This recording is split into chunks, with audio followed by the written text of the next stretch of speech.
அவர் என்னை ஏமாத்திருக்காரு, இந்த குழந்தைக்கான ஒரு பதில் வேணும், அவர் தான் இந்த குழந்தையோட அப்பா. நான் பேச ட்ரை பண்ண போகும்போது அவர் என்னை அடிச்சிட்டாரு. ஆமா, எல்லாரும் முன்னாடியும் என்னை தாக்குனாரு. நீங்க பதிவு திருமணம் பண்ணிருக்கீங்களா? கோயில்ல பண்ணிருக்கோம். கோயில்ல பண்ணிருக்கீங்க. இல்ல அவர் உங்களை தாக்குறதா சொல்லி புகார் ஏதாவது சொல்லிருக்கீங்களா? அவர் உங்களை தாக்குறாரா? ஆமா ஆமா.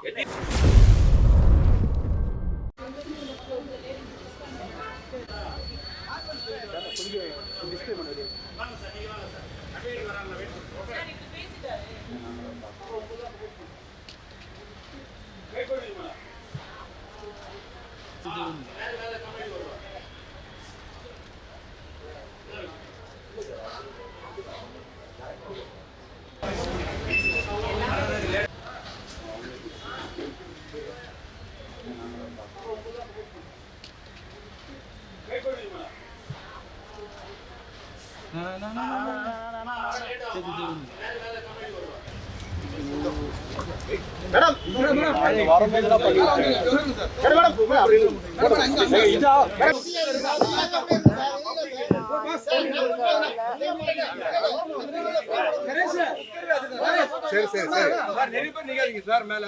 இல்ல இல்ல ரெண்டு பேர்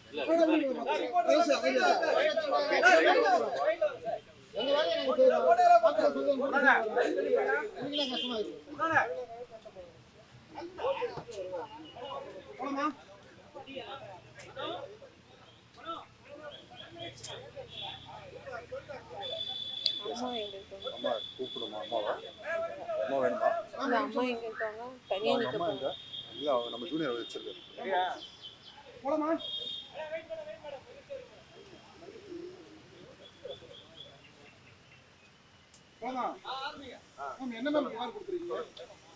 நான் ஜாய் கிறிசல்டா, காஸ்டியூம் டிசைனர்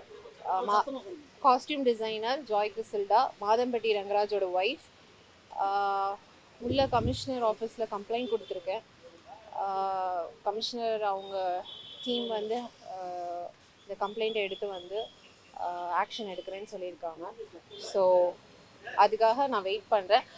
நான் கண்டிப்பாக ப்ரெஸ் மீடியாவை அட்ரஸ் பண்ணேன், பட் கொஞ்சம் டைம் கொடுங்க. என்ன கம்ப்ளைண்ட்னா, என்னோடய ஹஸ்பண்ட் மாதம்பட்டி ரங்கராஜ் வந்து காண்டாக்டில் இல்லை. இந்த குழந்தையும் எனக்கும் ஆன ஒரு இதுக்காக நான் ஃபைட் பண்ணிகிட்ருக்கேன். அதை தான் நான் கம்ப்ளைண்ட்டாக உள்ளே வச்சுருக்கேன்.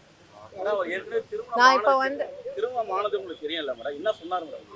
ஒரே நிமிஷம் இருங்க, நான் வந்து அட்ரஸ் பண்ணுறேன்னு சொல்லிட்டேன். நான் கண்டிப்பாக எல்லாரையுமே அட்ரஸ் பண்ணுவேன். இப்போ என்னன்னா, அவர் என்னை ஏமாத்திருக்காரு, இந்த குழந்தைக்கான ஒரு பதில் வேணும், அவர் தான் இந்த குழந்தையோட அப்பா. அதை வந்து அவர் வந்து எனக்கு ஒரு பதில் சொல்லணும். ஆமாம் ஆமாம், ஆல்ரெடி பண்ணியாச்சு. It's been years. நாங்கள் 2 பேரும் கல்யாணம் ஆகி இயர்ஸ் ஆகுது. ஸோ அப்பார்ட்மெண்ட்டில் ஒன்றா வாழ்ந்துட்டு இருக்கிறோம். அது எல்லாருக்குமே தெரியும். ஒரு நிமிஷம், எனக்கு தெரியாதுங்க. அதெல்லாம் நான் வந்து அட்ரஸ் பண்றேன். ஜுடிஷியல் செப்பரேஷன்ல இருக்காருன்னு சொன்னாருங்க. ஃபர்ஸ்ட் ஒய்ஃபோட ஜுடிஷியல் செப்பரேஷன்ல இருக்கிறேன்னு சொன்னாரு. ஸோ அவரை நம்பி தான் நான் வந்து இந்த கல்யாணத்தை பண்ணினேன். ஆமா, கல்யாணத்தை பண்ணியிருக்கேன். இப்போ வந்து ஒரு 1.5 months there is no communication, no contact. So அதுக்காக தான் நான் ஃபைட் பண்ணிட்டு இருக்கேன். சார் கிட்ட உள்ள கம்ப்ளைண்ட் கொடுத்துருக்கேன். Sir will take care. திருமணம் பண்ணீங்களா மேடம்? நீங்க பதிவு திருமணம் பண்ணிருக்கீங்களா? கோயில்ல பண்ணிருக்கோம். கோயில்ல பண்ணிருக்கீங்க. இல்ல அவர் உங்களை தாக்குறதா சொல்லி புகார் ஏதாவது சொல்லிருக்கீங்களா? அவர் உங்களை தாக்குறாரா? ஆமா ஆமா. அங்க கேமரா எதுக்காக தாக்குறாரு உங்களை? 2 தடவை தாக்குறாரு. இல்லங்க, நான் அப்புறமா நான் அட்ரஸ் பண்றேன். கேமரா பாஸ் சொல்லுங்க. 2 தடவை தாக்குறதா சொல்றாங்க. திருமணம் ஆச்சு, எத்தனை ஆண்டுகள் ஆகுது?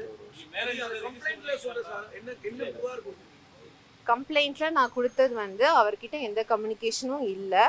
இப்போ நான் வந்து 7 months ப்ரெக்னெண்ட்டாக இருக்கிறேன். அதாவது அப்ரப்டாக கட் பண்ணிட்டு போயிட்டாரு. ஸோ எனக்கு இந்த குழந்தைக்கும் எனக்கும் ஒரு பதில் வேணும்.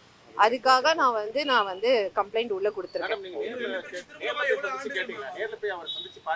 நான் ட்ரை பண்ணிட்டேங்க. நான் ஃபுல்லாக வந்து அவரை வந்து ட்ரை பண்ண ரீச் பண்ணிட்டேன். எல்லா சோர்ஸ்லையும் ட்ரை பண்ணிட்டேன். அவரை வந்து என்கிட்ட பேச விடாம நிறைய சோர்ஸ் வந்து பிளாக் பண்ணி வச்சிருக்காங்க. ஆரம்ப கட்ட பிரச்சனை இருக்கும்ல, அந்த குழந்தை உங்களையும் குழந்தைய ஏமாத்திட்டு போனாங்க. அப்ப என்ன சொன்னாரு உங்ககிட்ட? சார், நான் கண்டிப்பா மீடியாவை அட்ரஸ் பண்ணுவேன். எனக்கு அங்க இருந்து ஒரு சொல்யூஷன் வந்ததுக்கு அப்புறமா கண்டிப்பா நான் உங்களை நான் வந்து அட்ரஸ் பண்ணுவேன். முதல் மனைவி தடுக்கறாங்களா? அவங்க பேச விடாம தடுக்கிறது முதல் மனைவியா? மேபி அவரோட ஃப்ரெண்ட்ஸாக இருக்கலாம், தம்பியாக இருக்கலாம், ஃபேமிலியாக இருக்கலாம். இப்போ ஒரு கைது பண்ண சொல்லி நடவடிக்கை எடுக்க சொல்லியிருக்கோமா இல்லை வேற என்ன நடவடிக்கை சேர்த்து வைக்க அது வந்து உள்ளே பேசுவாங்க. மேம் நீங்க என்ன புகார்ல தெரிவிச்சிருக்கீங்க? நான் வந்து அவரோட வாழணும், இந்த குழந்தைக்கு அவர் அப்பா, அது மட்டும் தான் உள்ள போய் பேசியிருக்கேன். அதை யாராலையும் மாற்ற முடியாது. ஆமா ஆமா கண்டிப்பா அது அவங்க தான் முடிவு பண்ணுவாங்க. சென்னை தாங்க, கல்யாணம் சென்னையில தான் நடந்துச்சு. ஸோ சென்னையில தான் செட்டில். திருவேதி அம்மன் கோயில், எம்ஆர்சி நகர். 2 years. இந்த போட்டோ போட்டீங்களா மேடம்? அது அவர் இறங்கி போட்டீங்களா? அது திருமணம் நடந்து ரொம்ப நாளைக்கு போட்டீங்களா? புகைப்படம் பகிர்ந்து இல்லை, நான் போடாததுக்கு ரீசன் வந்து அவர் பிஸ்னஸில் இருக்காரு, ப்ளஸ் வந்து ஃபேமிலி இருக்குது. அதாவது அவங்க அம்மா அப்பா வந்து என்கிட்ட ரிக்வெஸ்ட் பண்ணியிருக்காங்க வெளியே எதுவும் வந்து பண்ண வேண்டாம். ஸோ அதனால நாங்கள் பாட்டுக்கு ஒரு பீஸ்ஃபுல் லைஃப் தான் வாழ்ந்துட்டுருக்கோம். இப்போ ஒரு சில உண்மைகள் தெரிய வரும்போது அது வந்து இதாகிறதுனால நான் வந்து இந்த குழந்தைக்காக, நான் இப்போவும் வந்து இந்த குழந்தைக்காக தான் நான் ஃபைட் பண்ணுறேன். வேறு எதுக்காகவும் நான் ஃபைட் பண்ணல. இந்த குழந்தையோட அப்பா அவர், என் கணவர் மாதம்பட்டி ரங்கராஜ். கடைசி எப்போ பாத்தீங்க அவரை? கடைசி என்ன பேசுறீங்க? கடைசியாக 1 week பிஃபோர் பார்த்தேங்க. அவர் பேச ரெடி ஆகல. ஸோ அது ஒரு ஃபிசிக்கல் அபியூஸ்ல முடிஞ்சது. 2 தடவை உங்களை அடிச்சதா சொல்லி சொல்றாங்க. ஆமா. நட்சத்திர விடுதலையும் ஒரு தனியார் தொலைக்காட்சி ஆமா, சொல்றாங்க. என்ன நடந்துச்சு சொல்றாங்க? நான் பேச ட்ரை பண்ண போகும்போது அவர் என்னை அடிச்சிட்டாரு. ஆமா, எல்லாரும் முன்னாடியும் எல்லாரும் முன்னாடியும் என்னை தாக்குனாரு. இல்ல என்ன சொல்லி தாக்குனாங்க? அவர் பேசுறதுக்கு ரெடியா இல்லையாங்க. அவர் கூட இருக்கிறவங்க யாரும் அவர்கிட்ட என்கிட்ட பேசக்கூடாதுன்னு ஸ்டாப் பண்ணி வச்சிருக்காங்கன்னு சொன்னார். என்ன ரிக்வெஸ்ட் வைக்கிறீங்க? என்ன கோரிக்கை வைக்கிறீங்க? கோரிக்கை அதுதான் நான் சொல்லிட்டேன். அவர் என்னோட கணவர், அதில் எந்தவித மாற்றமும் கிடையாது. இந்த குழந்தையோட அப்பா மாதம்பட்டி ரங்கராஜ். அந்த கோரிக்கையை தான் நான் வச்சிருக்கேன். அவரோட சேர்ந்து வாழணும், இந்த குழந்தைக்கு அவர் அப்பா. அதை தான் நான் வந்து கமிஷனர் சார் கிட்ட கோரிக்கை வச்சிருக்கேன். இன்னொரு தகவல் சொன்னாங்க மேடம், குழந்தை வேண்டாம் நீங்க மட்டும் வேணும் அப்படின்னு சொன்னதா சொல்லி ஒரு தகவல் இருக்கு. உண்மையா அந்த மாதிரி ஏதாவது உங்களை வற்புறுத்தினாரா? குழந்தைய கலைக்க சொன்னதா? கலைச்சிருக்காங்களே? ஆமாம், அதெல்லாம் நடந்திருக்கு. நான் வந்து திரும்ப நான் ப்ரெஸ் மீட்டில் நான் பேசுகிறேன். Okay madam, thank you sir.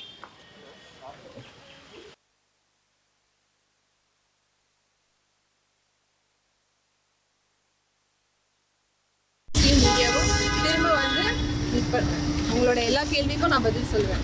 So இந்த கேஸ் வந்து advocate Sudha ma'am, MP Sudha ma'am தான் இதை ஹேண்டில் பண்ணுறாங்க. So thank you media. Okay thank you.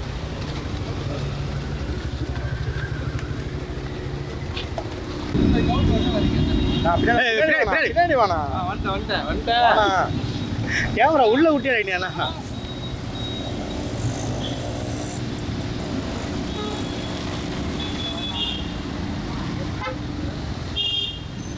Start பண்ணிட்டாங்க.